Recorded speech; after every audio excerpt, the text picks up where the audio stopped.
One of the things I've learned from 10 plus years of being an anti Trump alarmist, as we sometimes get called, is that it's not just important to raise the alarm, it's important to keep score, even if it feels a bit petty. It's important to look backwards and say who was right about this and who was wrong. It's important when bad things happen to say, this is exactly what we were afraid of. This validates those of us who were warning about this because the people who dismiss the danger persistently will not learn from their mistakes, and we need to make an argument for people who are persuadable, for the public at large, people who might be apathetic or less strongly political, so that as they start to notice that things in their society are going wrong, they know who to listen to.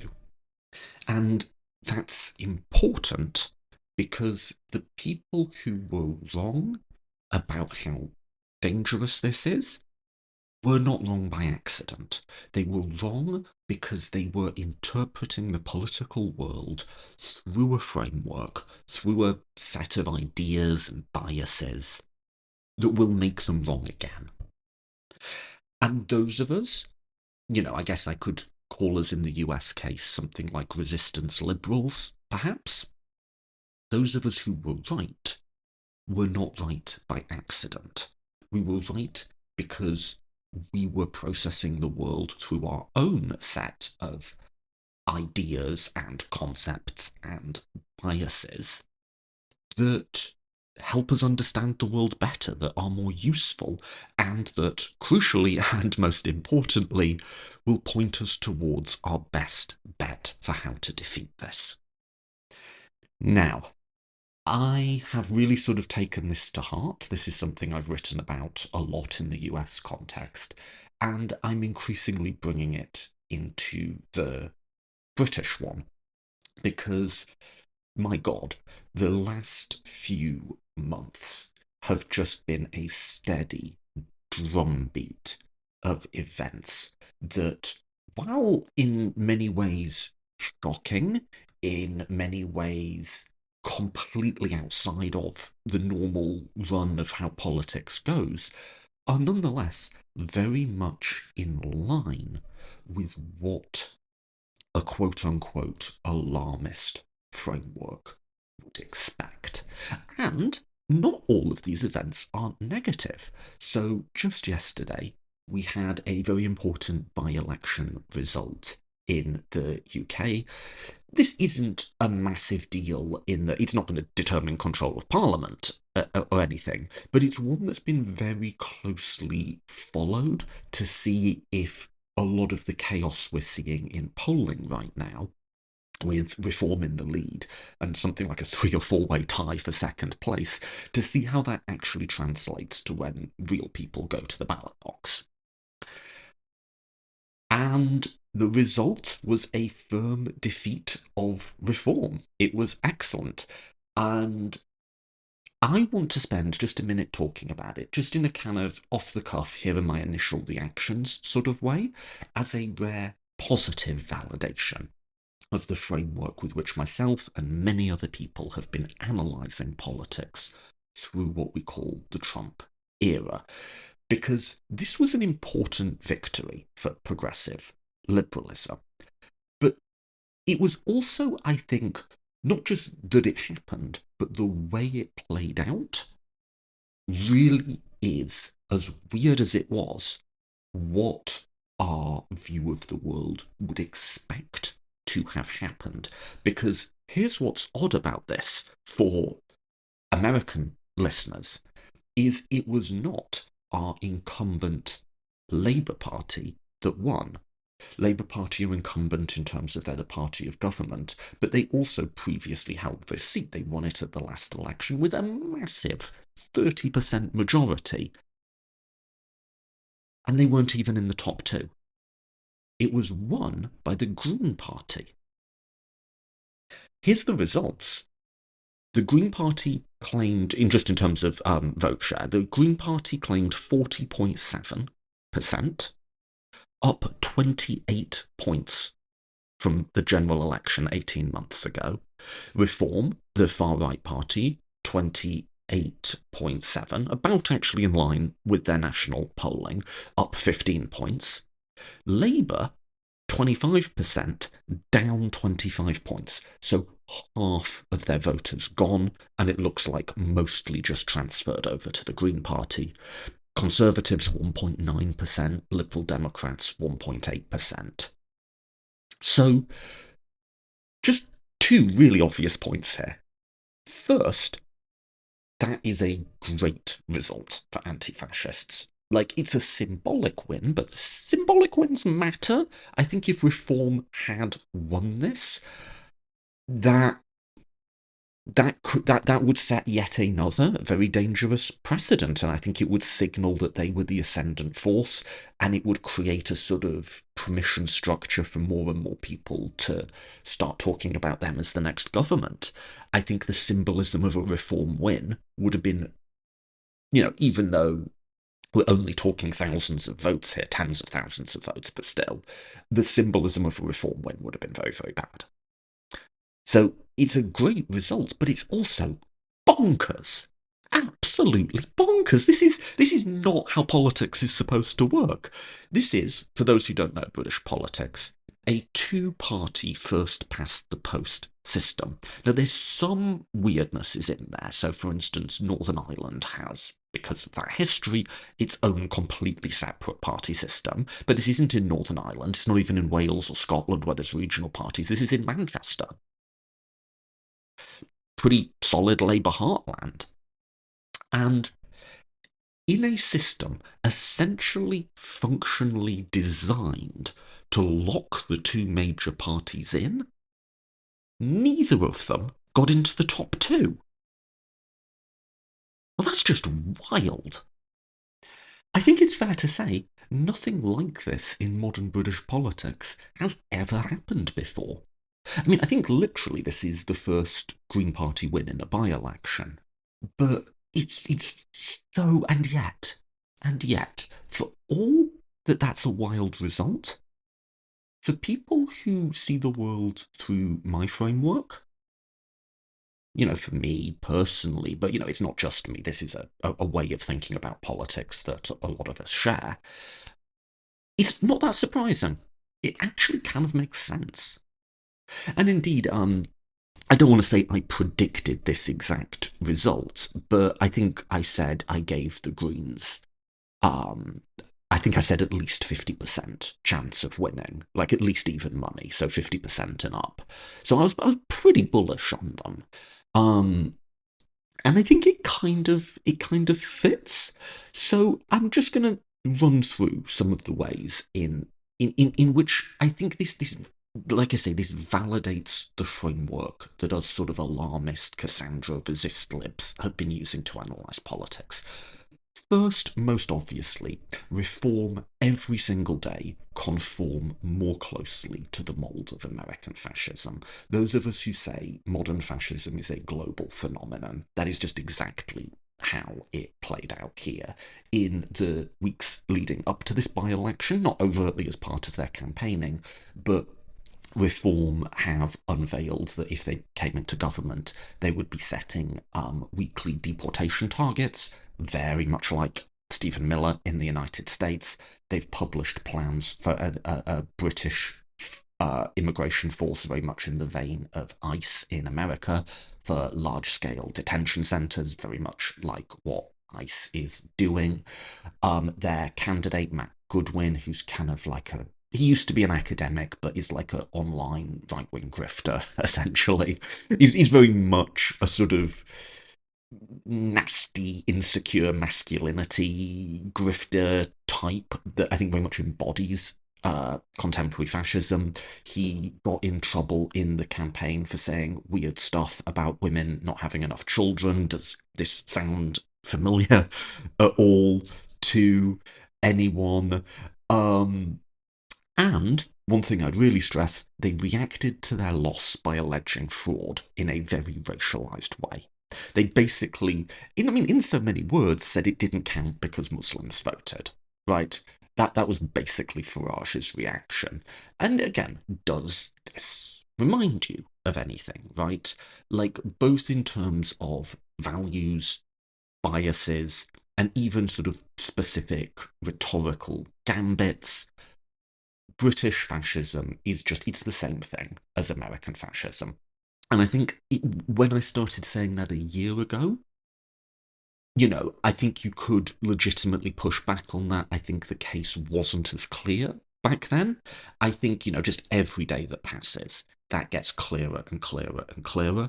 And so the fact, that Reform rejected this election result and rejected it in, I was going to use the word racialized, which shows you how much like journalistic language gets in the back of your head and how you have to self-consciously reject it. The fact that Reform lost this election and rejected the result in a racist way, I think very much validates the perspective of those of us who've been saying that this is a global phenomenon, that it's the same thing. At core, it's the same thing. Very much matches that. Also, I think validates those of us who say that we are in a two teams politics now. That I had an article, this is my latest in Liberal Currents, about how, back in the day there was the sort of centre right, the far right, libertarians, centre left. Now, that ideologically multipolar world is collapsing into two poles. There are internet fascists and there are progressive liberals. And that kind of is essentially it. And, when I say that, one challenge would be, well, Britain is governed by an avowedly sort of centrist faction, to which I would say, and as the far right is emerging here, the opposition is coalescing into something that very much isn't that. So much so that those two poles are now expressing themselves around a very ancient two-party system. We're nobody, I think it is this result is a profound validation of those of us who say there are essentially progressive liberals and fascists now, and nobody wants to vote for reactionary centrists. Like, Labour got 25% of the vote. I think a lot of that is muscle memory. I think people probably made differing calculations on who was best placed to beat Reform, so there were probably some people still in that camp, just on the basis that they wanted to cast an anti-reform vote. But if we were to run this election again, if for some reason we had to do a round two, I would expect the Labour vote to collapse even further as it becomes obvious that Green, at least in this seat, is now the best placed to beat Reform. So that's another point. Another thing I've been saying for a while, again, my last Liberal Currents article, this is my point the third, is liberalism is not the ideology that died.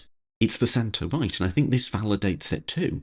There was clearly a lot of votes for people willing to vote for a party that was, in the case of the Greens, very socially liberal in that it's pro-trans rights, pro-migrant, pro-refugee, pro-multicultural, multiracial democracy, the exact things that we're told the working class is rejecting, and yet working class voters, both white and Muslim, resoundingly showed up for a socially liberal party. Liberalism is not the ideology that failed. It's the centre right. The Conservatives lost their deposit in this race. They got less than 2% of the vote. The centre right is just nuked from orbit, gone. So that's another point. Now, I'll address a criticism. I can hear some people asking, is it reasonable to describe the Greens as a socially liberal party? Are they not left? Yeah, sure. I'm not hung up on that distinction. I would say, sort of pro-trans, pro-refugee, socially liberal. They might describe themselves as more like democratic, socialist, whatever. I'm not too fussed on arguing the coin toss on that one. To my mind, the sort of coalition they won with and the values and the sort of messaging that they had, in an American sense, reads to me as pretty like resist lib, But yeah, maybe that's just the American part of my brain being too strong. At any rate, um, that leads me to my next point, though, which is that we are increasingly in a values driven politics. This is something I've been saying for a long time, and I think is one of the primary, not the only, but one of the primary reasons why reactionary centrists simply don't understand the world very well. In the reactionary centrist frame, processes politics entirely through policy, and that sees the only way of winning elections is to make policy compromises to regain centre right votes. Look, we'll compromise our policy on immigration, we'll compromise our policy on refugees, we'll compromise our policy, well, we'll, in the Labour case, wholeheartedly flip our policy on trans rights, and that'll win back voters. Now, clearly, I think we can say that has not worked. But more than that, it reflects a framework where the main way that people assess parties and that politicians activate voters is through policy. And what people like me have been saying is, I mean, for one thing, politics has never just been about policy, it's also been about values. You can never fully separate the two.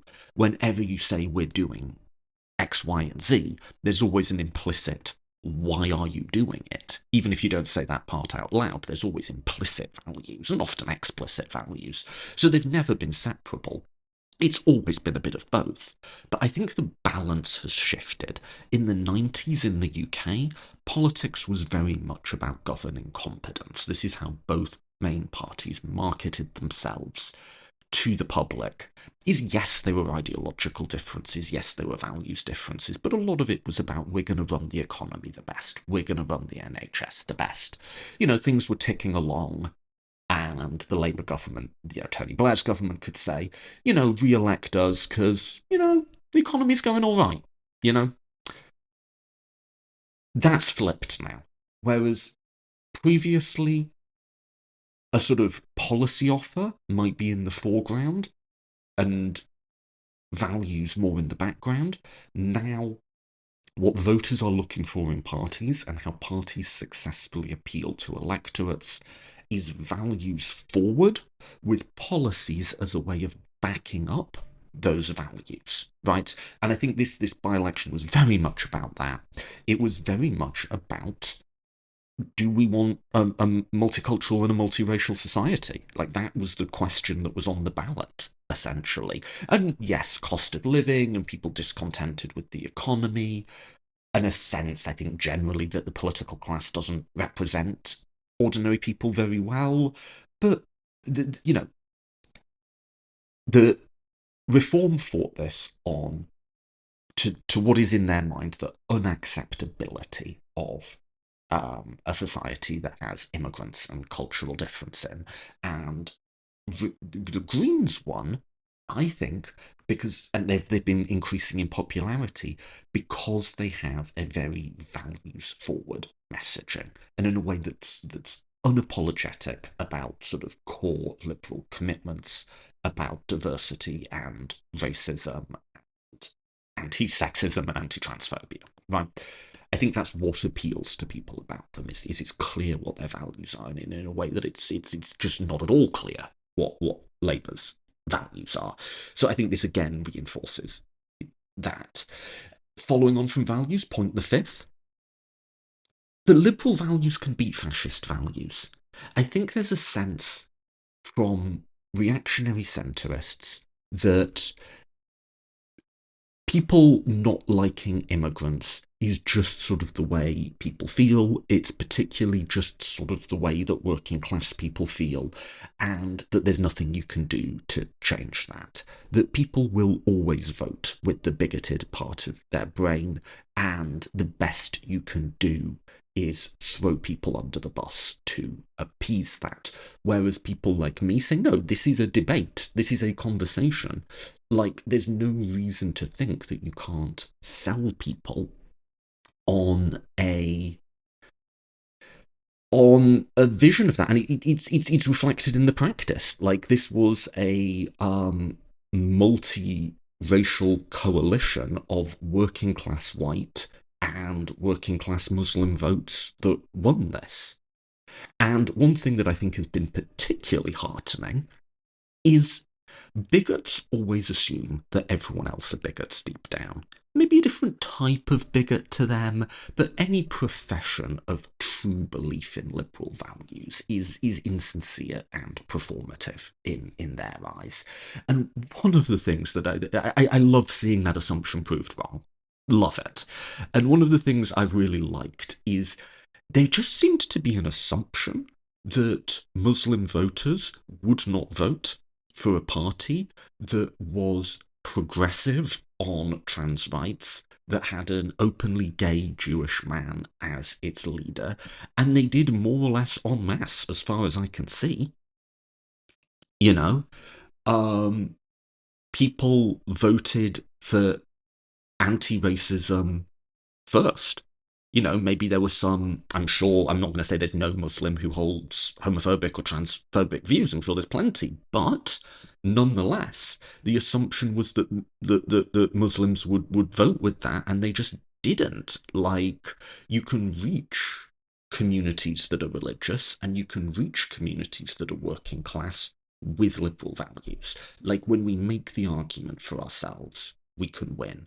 And I've just loved seeing the freak out over that.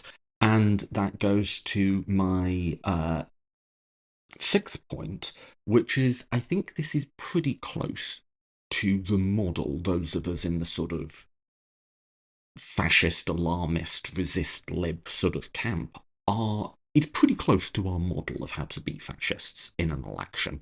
And look, I think what everyone wants from political commentators is an absolutely foolproof, here's how you win elections. And I don't think there is such a thing. There is another team in all of this, by which I don't just mean other parties, but I mean there are those of us who want a society that is free and has individual rights and has democracy and, you know, holds norms against racism and other forms of bigotry. There are those of us who want that, and there are those of us who want the opposite, right? And the other team has agency, and they get a say in this, and sometimes they win. You know, with that said, I think there are better and worse ways of opposing them. There's nothing that's absolutely guaranteed, but there's some stuff that I think has a just clearly a better track record. And I think the track record of clearly naming and opposing the values of that other team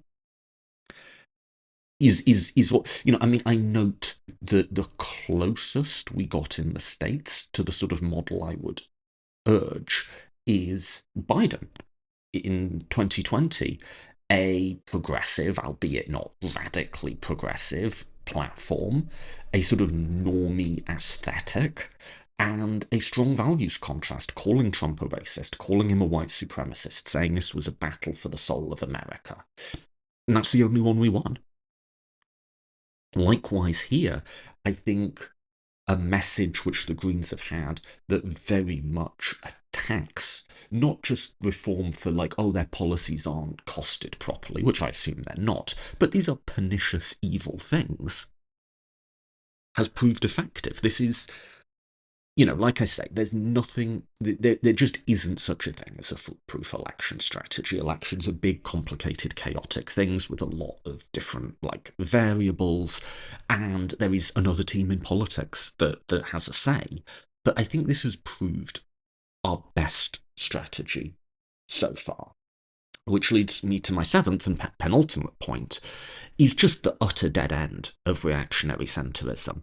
Like, I think voters across the world are sort of instinctively recognizing the two teams thing, but essentially, you know, we are either going to have death camps, deportation, and absolutely deranged pseudoscience on the one hand, or we are going to have a friendly, inclusive, multiracial democracy with lots of public transit on the other. It's going to be one of those two things. Those are the two things that you can activate people around. We're going to have one of them, right? And I think a lot of our elites, a lot of our business leadership, a lot of the people who own newspapers, a lot of the people who run the British Labour Party are really struggling with that choice. They're struggling to even understand that that is the choice. And yet, electorates are already there. Like I say, they are working around a first past the post system and a centuries old party system in order to express that. Like, reactionary centrism is just not working. I mean, I've beaten this point to death, but as long as it is still the official philosophy of the British government, I guess we have to continue beating it to death. Um, you because am I most charitable for reactionary centrism? I would say it is a model of the world as it used to be and no longer is. I think even that is probably overtly charitable, but what I mean by that is you can make a case that, say, in the 90s, the days of Tony Blair and so on, that it was, there was a broad swathe of voters in the middle on the sort of centre left, centre right, who were reachable with policy offers, who were reachable with governing competence, and yeah, this sort of median voter theorem was a way of winning elections, right? Now, there's problems you can pick with that story, but I'm being charitable to them here. That is not the world we're living in anymore. Like I say, there is no centre right anymore. It's just gone. And, maybe we can wish it would be back. I don't really understand the nostalgia for it, but either way, we would only be wishing. Politics is, as I've said, increasingly driven by strong values now. It is, as I have said, increasingly just a two teams thing, again, defined by values. And the consensus we used to have around individual rights and democracy is gone. Trying to campaign and govern as if we were still in the 90s is not going to work because we are not still in the 90s. That is just not the world that we're in anymore. And again, that is my most charitable interpretation of the reactionary centrist framework. Which brings me to my final point, which I've been saying all along, but even I've, to be honest, been surprised by how true this one has been, is their inability to learn. Just today, apparently, according to reporting, Starmer just put out a letter to all Labour MPs attacking the Green Party and attacking so-called sectarianism, which, as far as I can tell, just means Muslims voting in a way that we don't like, as if Muslims voting because they disagree with the government on immigration, because they disagree with the government on foreign policy, i.e. Gaza, because they, I think, for some time now, clearly have been dissatisfied with the economic offer, as if that's illegitimate, as if that like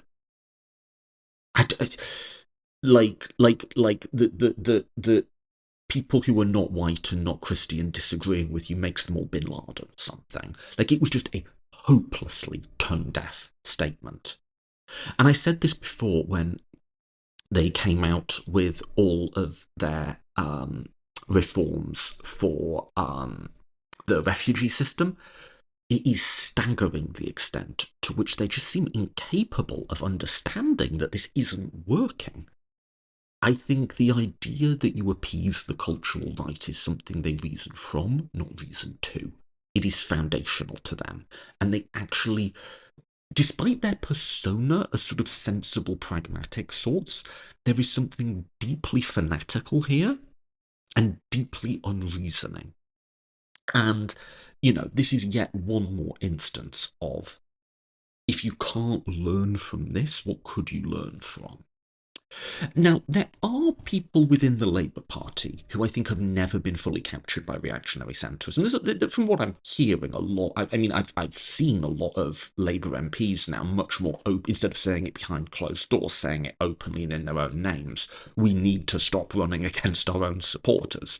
We need to stop attacking our own supporters, which might seem like an obvious thing, but the indications so far are that leadership aren't getting it, which again, I want to stress, as weird as that is all very much in line with what my model of the world would suggest. And I think the case I would make, and I think the case we need to make, which I've, admittedly in a rather rough and ready way sort of rehearsed today, is the political world is strange. You will notice as you look around that this is not the politics of the 90s, that this is abnormal, right? That results like this, although positive, are very weird.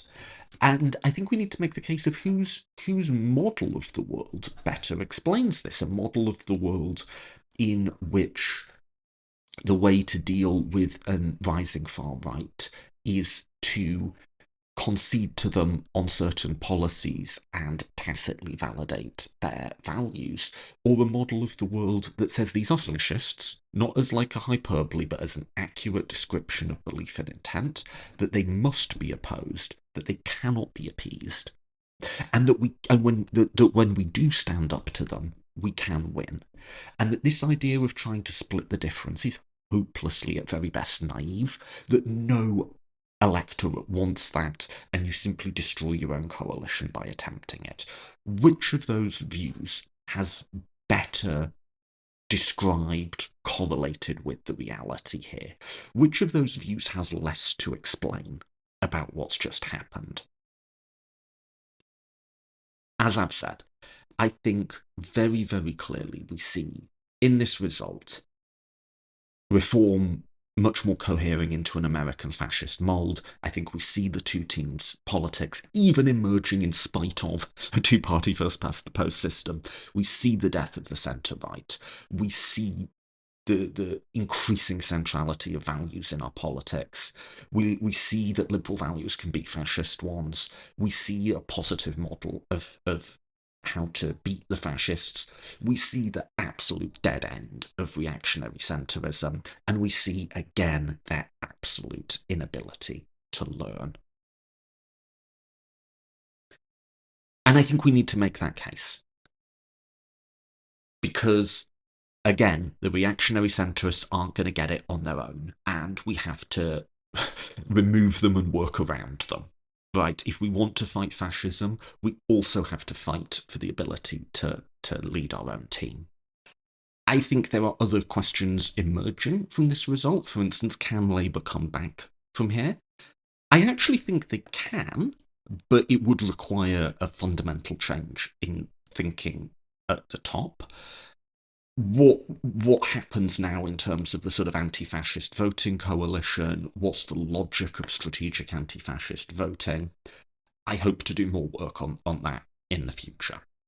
For now, that I really only had one point I came on here to make today, which is this is a very, very strange election result.